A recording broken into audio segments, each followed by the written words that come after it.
Great.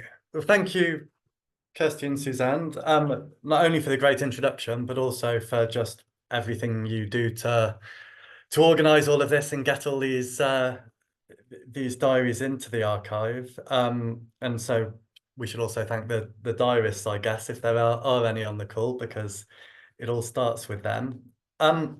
What I wanted to do for maybe the next 10 minutes or so is partly talk about this book that's up on the screen, and use that as an excuse to show one of the things that it's possible to do with these diaries as researchers or writers. And it was interesting to hear that there are linguists at Sussex working on other ways to use these diaries as well. One thing I'm interested to think about is how people use the diaries in the Mass Observation Archive compared to, for example, some of the other collections. Maybe we can talk about that later. Okay. The book that I want to talk about was a response to a number of things. And one of the things it was a response to was these lines on the screen from Richard Horton, who's the editor-in-chief of The Lancet and was the editor of that journal at the time in late 2019, early 2020, when the pandemic was breaking and The Lancet reported some of the important epidemiology at the time. But as he's reflecting a little bit later on the role of epidemiology in 2020, 2021, he wrote these lines. He says, "This was a pandemic that was described and reported in terms of statistics. Lives were transformed into mathematical summaries, but those who died cannot and should not be summarized. Our way of describing the impact of the pandemic erased the biographies of the dead. The science and politics of COVID-19 became exercises in radical dehumanization." And he goes on later in the book to say, "So what must we say about the politics of COVID-19? We must say, I think, that it's our task to uncover the biographies of those who lived and died with COVID-19. It's our task to resist the biologicalization of the disease, and it's our task to understand what this disease means to the lives of those it afflicted." And it struck me as I was reading these words at the time that this is one of the things that the Mass Observation Archive is pretty good at doing, to help us to understand people's biographies and help us to understand what events mean to people, how people interpret events, how people translate events into their everyday lives. So I was also aware, as we got through May 2020, that Mass Observation had collected this huge number of May 12th diaries. And so I began to think it might be possible to produce an alternative account of the pandemic, an alternative account to those epidemiological accounts based on statistics, that would be, instead of being a dehumanizing account, in the words of Richard Horton, would be a humanizing account, would seek to communicate what the pandemic meant to people in their everyday lives. I also thought it might be possible to use these diaries to produce a democratic account of the pandemic, including lots of different voices from across the country, describing in their own words how they were living through these extraordinary times. So, Kirsty and Suzanne have introduced the Mass Observation May 12th project a little bit. I was aware that Mass Observation had first done their day survey back in 1937 on the coronation day of George VI. I was aware that Mass Observation had been collecting May 12th diaries every year since 2010.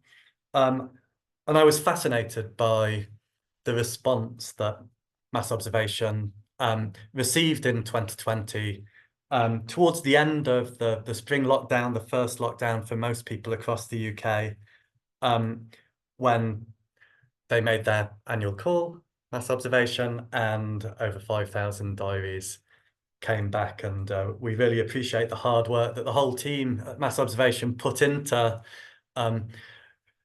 dealing with what I guess was an unexpected response at the time. And I mean, what, 3-4 years later, beginning to make them available for people to be able to read, but look at, which is great. So the book that I've put together and that's due out now from Bloomsbury in a couple of weeks, tries to use these diaries to communicate the experience of the pandemic as much as it's possible to do that through a book. And I thought what I might do is briefly tell you something about the diarists and the diaries and how I put the book together, and then I'll stick the contents page up so people can see where I ended up at in terms of topics, themes, and so on. So who are the diarists, first of all? Well, all mass observation writers are volunteers, and it's important to note that, because not everyone in the country volunteers for a social history project. It takes a certain kind of person, I guess, to volunteer, so it's important to bear that in mind. Amongst the diarists, we get lots of people who we might expect to engage with mass observation, so archivists, academics, students, teachers, and so on. But across the 5,000 diaries that were submitted in May 2020, there was a huge range of people. People in different age categories, as was demonstrated by Suzanne, people of all genders, regions of the UK, and many occupational categories as well. In the book, I've got extracts from, and I'll just read out a brief list to give people a sense of the different kinds of people who wrote in. Carers, chaplains, cleaners, company directors, customs officers, delivery drivers, diplomats, doctors, electricians, engineers, farmers, finance managers, hairdressers, midwives, nurses, painters and decorators, sales assistants, and the list could go on and on. Of course, it's important to note that no individual diarist can be reduced to their occupation or their region or their gender or anything else. And it's lots of the diarists wrote about how they were caught up in very specific situations, reflecting really quite unique circumstances during the pandemic, and were writing from those unique circumstances. In terms of the diaries, what was included in them? Well, people wrote about their day. The day was a Tuesday. Tuesday just towards the end of the first lockdown. So people had been in lockdown for a few months.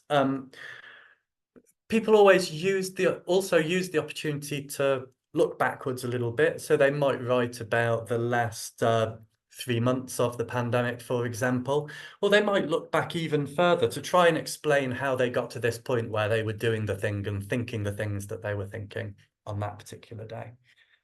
People often use the opportunity as well to look forward over the rest of what they imagined to be the next few months of the pandemic, and also perhaps what they thought might be a post-pandemic period as well. So often as they finished their diaries and they wrote about going to bed and turning out the light and so on, they might look forward and finish with a few comments on what they hope the future might bring. So I've put in the book that the diaries capture a number of different things. They capture the activities, events, and rituals of the pandemic, from funerals to homeschooling and many other things. They capture the sites and the stages on which the pandemic was played out. So shops in particular, also Zoom, of course. They capture the roles and the subject positions that were offered to people or that people were asked to play during the pandemic. Key workers, vulnerable groups, those kinds of things. They capture the frames through which people viewed the pandemic, and two very prominent frames that come through in the book are luck. On the one hand, people thought about their experience of the pandemic often in terms of luck or misfortune. Also, the new normal was a frame that people viewed the pandemic through as well. And then the diaries capture the moods of the pandemic: fear, hope, grief, and so on. And the final question on the slide there is a question I had to ask myself as I was wrestling with this huge collection of material. And I suspect I might be the fool who decided to take this on, and there might be other people out there who decided that this was naive and was only ever going to end in an attempt that's perhaps unsuccessful. But the question of what to do with 5,000 diaries, how to corral them into something that that might be a book or might be might be something that communicates in a remotely coherent way. So I thought about this. I read a lot of two literatures, really. One literature about how people have written about pandemics previously, um, and the other literature how people have written about everyday life previously. And I constructed for myself a set of guidance, which really became a list of aphorisms to follow as I was trying to compose the book. So some aphorisms from the literature on pandemics and pandemic writing. I wrote for myself, keep the scope wide, include multiple portraits from multiple communities.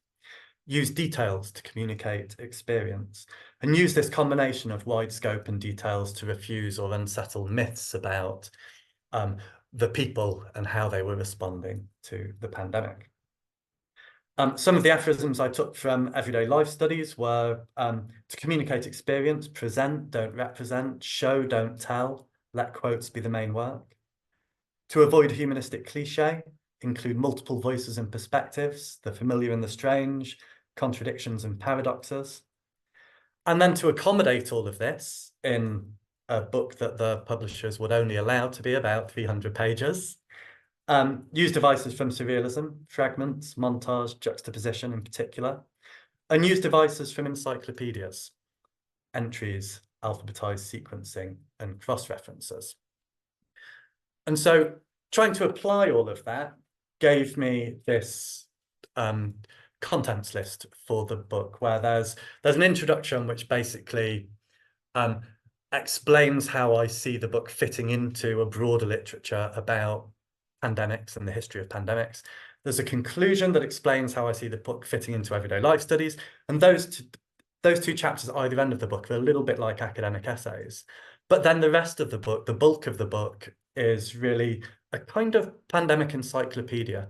And each of these entries has a very brief introduction from me.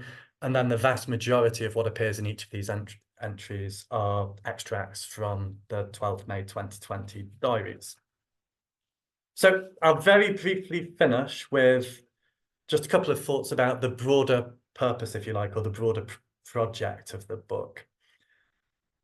What I was trying to do is produce a democratic account of the pandemic, an account that gave people a voice, allowed them to speak in their own terms, that captured elements missing from other accounts, and that encouraged amongst readers new connections, the development of new ideas, and the raising of questions. And then I also sought to produce a humanizing account, an account of the pandemic that presented society as complex, diverse, eccentric, that undercut myths of the people, and that encourages a modest and careful engagement with others. I defy anyone to spend a lot of time with the material in the Mass Observation Archive and not come to that conclusion about society being complex, diverse, eccentric, and not feeling encouraged to approach other people with modesty and with care. And I think that's one of the great things that the Mass Observation Archive does, not only for scholars, but just more broadly as well. So I'll finish on that note. I'm going to briefly just put up this final slide. It's the publisher's flyer, and the reason I put it up is that there's a discount code on the bottom. So if I've managed to tempt anyone to read the book or to buy the book, if you take a quick note or photo of the discount code at the bottom, you can use that during May to purchase a copy.